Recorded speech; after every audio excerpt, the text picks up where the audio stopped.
Assalamualaikum warahmatullahi wabarakatuh. Waalaikumsalam warahmatullahi wabarakatuh. Alhamdulillahi rabbil alamin. Wassalatu wassalamu ala sayyidina wa habibina wa syafi'ina maulana Muhammadin wa ala alihi wa sahbihi ajma'in. Amma ba'du. Para santriwan santriwati semuanya, siswa-siswi Darut Tasbih, alhamdulillah kita sudah melaksanakan sholat duha dan sholat tasbih. Itu yang bangun, yang tidur bangunin. Berdiri, kalau ngantuk banget berdiri. Arkan berdiri aja sebentar. Nanti setelah tidur lagi. Dah. Jadi barusan sudah melaksanakan sholat duha dan sholat tasbih.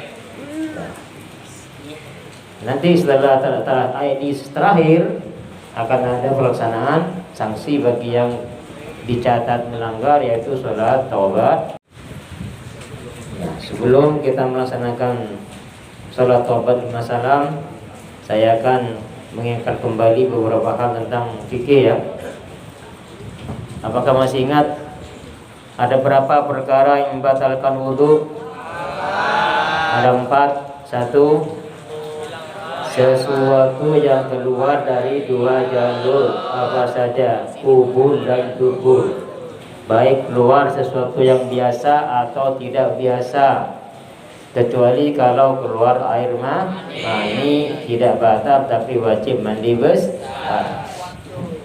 Yang kedua, hilang akal, baik karena tidur atau karena mabuk pingsan. Akalnya hilang pokoknya ya. Kecuali kalau tidur, tidurnya duduk mutamakin namanya. Apa mutamakin? Pantat gak berubah. Jadi kalau tidur duduk itu misalnya bersila, nunduk kepalanya saja yang nunduk, punggung tetap tegak. Bisa dengan cara nyender, atau memang dilatih punggungnya tegak, berarti yang nunduk hanya kepala. Nah itu sekalipun ngorok, sekalipun ngiler, itu wudunya tidak batal. Kenapa? Karena pantat masih tetap dalam posisi tempat dulunya, agak bergeser. Namanya mutamakin ya. Yang kedua, perhatikan, ini saya ingetin sebentar nih, sekilas ini biar kamu nggak lupa.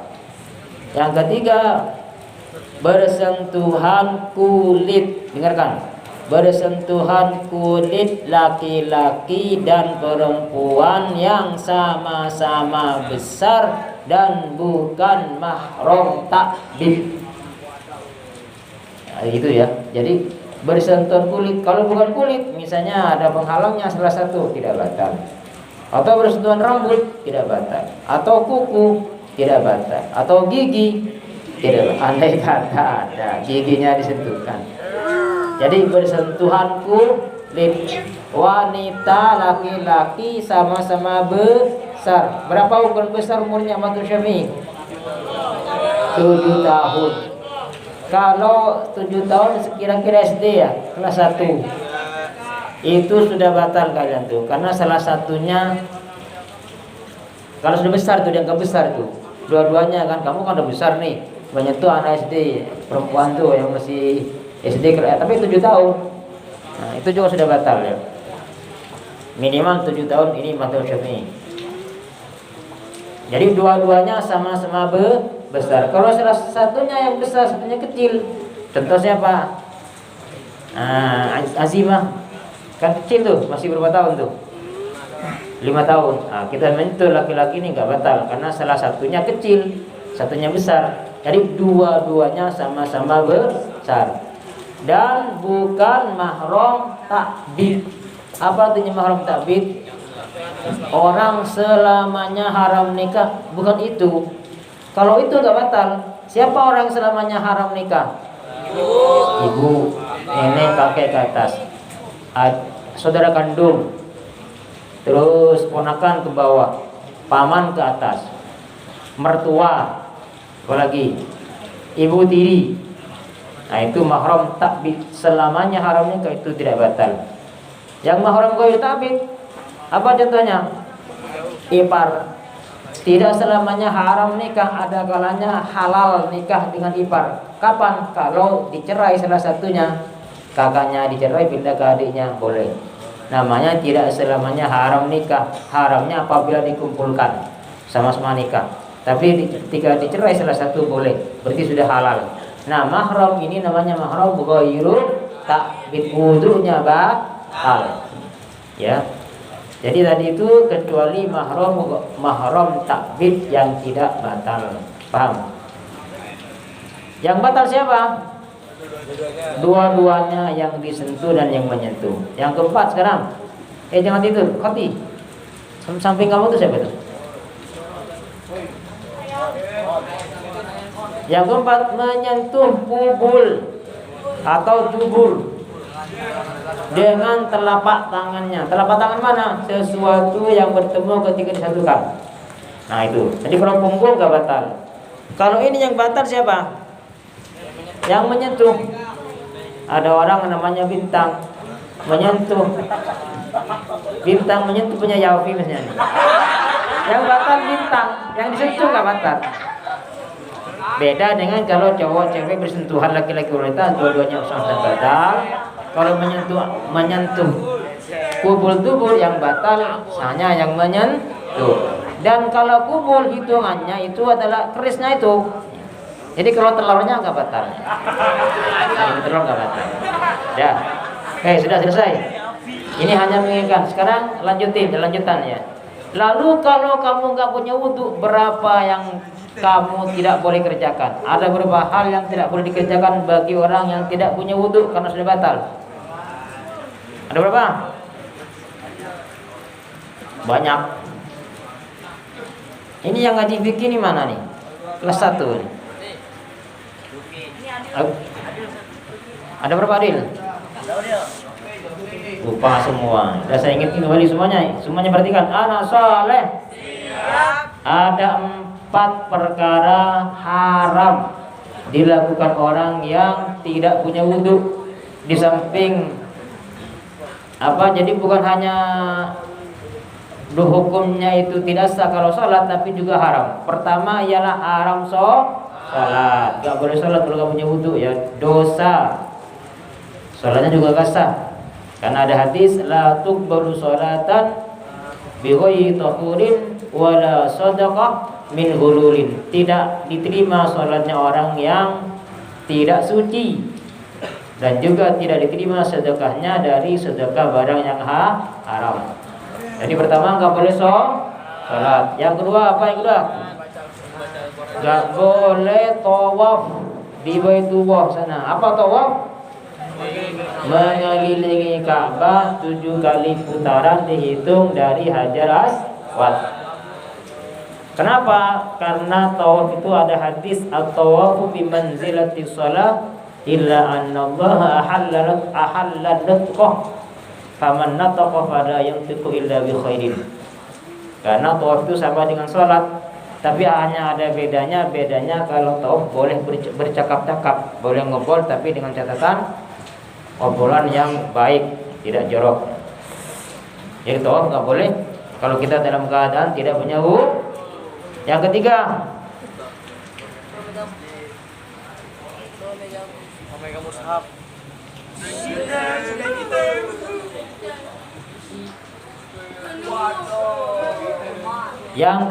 tidak boleh menyentuh mushaf Al-Quran. Ini perhatikan, bukan hanya Quran yang berbentuk itu ya, termasuk buku atau termasuk papan yang tertulis Al-Quran, ayat Quran yang tulisannya itu memang untuk dibaca atau untuk dipelajari. Ada ustadz nulis Al-Quran semuanya 1 surat, Qul ya ayyuhal kafirun, selesai di papan itu, dan tujuannya memang untuk dipelajari. Itu sama dengan mushaf. Dalam keadaan tidak punya wudhu nggak boleh juga kita megang itu ya. Jadi bukan hanya yang Al-Quran itu ya, termasuk tulisan di papan atau di buku, di kertas, yang mana memang tulisannya itu untuk dipelajari, untuk dibaca. Itu tidak boleh kalau dalam keadaan tidak punya wudhu. Kecuali, perhatikan, kecuali tujuannya bukan untuk dipelajari. Apa contohnya? Ada orang nulis ayat Al-Quran tapi tujuannya untuk diambil barokah.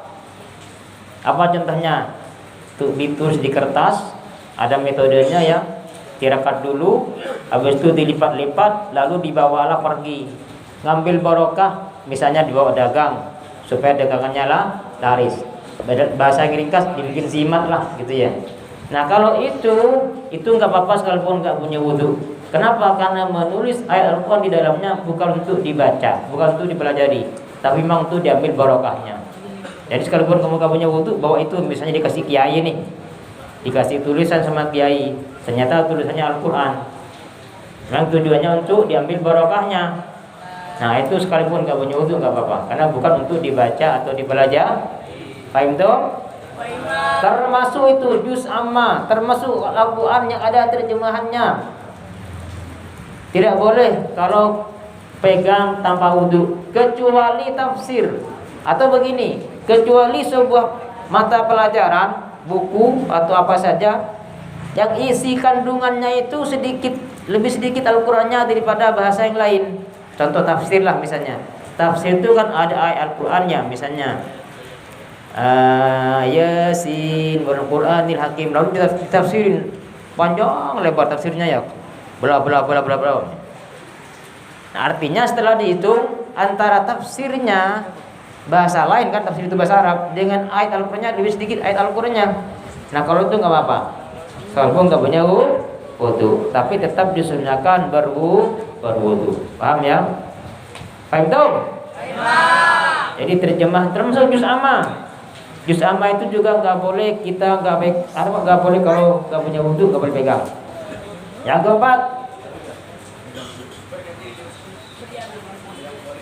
Yang keempat, membawa Al-Qur'an. Menyentuh nggak boleh, membawa juga nggak boleh ya. Kecuali perhatikan belakang. Kecuali kalau membawanya dengan benda lain. Ada orang punya Al-Qur'an, mau sekolah, siswa yang dari rumah wajib bawa Quran.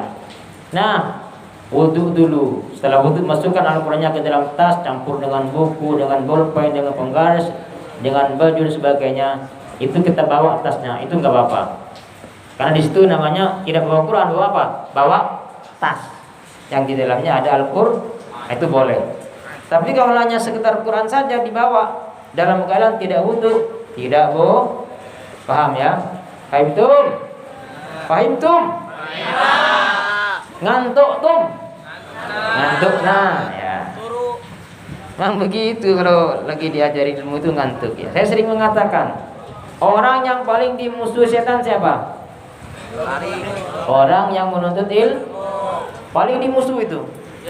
Saya cerita sedikit nih. Ada orang tidur di masjid, orang alim. Ada lagi satunya di dalam orang sholat tapi bodoh. Lalu setan itu mau menggoda orang yang sholat tapi bodoh itu. Sampai di pintu ada orang alim tidur. Ternyata setan kabur, gak jadi kabur, gak jadi ngegoda orang yang sholat dia dalam. Akhirnya ditanya, kenapa kamu kabur? Saya takut kepada orang yang alim lagi tidur. Kok orang tidur ditakutin gitu ya? Ya, saya takut kepada orang yang tidur nih, dia orang alim. Kenapa? Karena kalau saya masuk ke dalam masjid, orang yang tidur yang alim ini bangun. Setelah bangun, ternyata dia tahu di dalam ada orang bodoh, orang sholat tapi bodoh. Akhirnya nanti kalau tahu, dia diajari ilmu itu. Orang yang lagi sholat tuh, kalau diajari ilmu, dia jadi orang alim. Kalau orang alim, saya susah juga menggodanya. Itu kata setan. Jadi setan itu benci kepada orang yang alim, benci pada orang yang menuntut ilmu. Makanya kalian tuh orang menuntut ilmu tuh digoda tuh, matanya tuh di apa itu, Mas Tan, dikasih lem tuh. Ada setannya yang gantung-gantung tuh di bulu keceknya itu, biar kamu tidur ya. Kenapa? Karena takut jadi orang yang alim. Ya, lanjut. Sekarang perkara yang haram bagi orang yang junub. Ada waktu 5 menit ya. Waktu udah habis nih. Ya nanti minggu depan lagi ya. Jadi minggu depan insyaallah saya lanjutin yang haram bagi orang yang junub sama orang yang haid ya. Ingetin kalau saya lupa, ingetin insyaallah ya. Dah, ulangi lagi. Ada berapa perkara yang haram dilakukan oleh orang yang tidak punya wudu? 4. 1. Haram sholat. 2. Tawaf. 3. Menyentuh mushaf, termasuk papan yang sedang ditulisin Al-Quran tapi tujuannya untuk dipelajari, untuk dibaca. Yang keempat, membawa mushaf. Kalau hanya sekitar mushaf, tapi kalau campur dengan benda lain itu diperbolehkan. Ya, semoga kita semua mendapatkan ilmu yang bermanfaat. Amin ya rabbal alamin.